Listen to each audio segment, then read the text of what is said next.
Sandwich আমরা সবার বাড়িতে কম বেশি বানিয়ে থাকি, তবে আমি আজকে একটু অন্যরকমভাবে বানাবো, যেটা একবার বানালে বারবার বানাতে ইচ্ছে করবে।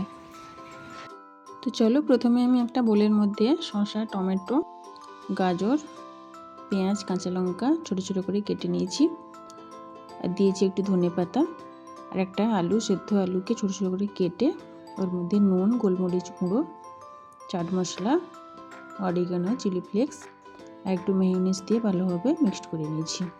এবার একটা স্লাইস পাউরুটি নিয়ে ওর মধ্যে গ্রিন চাটনি দিয়ে দেবো ওই মিক্সড ভেজ। এরপর ওপর থেকে একটু চিজ গ্রেট করে দিয়ে দেবো। তারপর আর একটা স্লাইস পাউরুটি নিয়ে ওপর থেকে একটু টমেটো সস লাগিয়ে ওপর থেকে দিয়ে দেবো।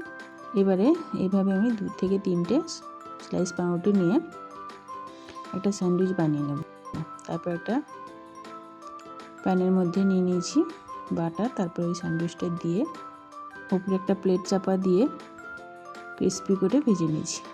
তারপর উল্টে নেব, দিয়ে দেবো আর একটু বাটার দিয়ে দেবো, এভাবে চেপে চেপে সেঁকে নেব।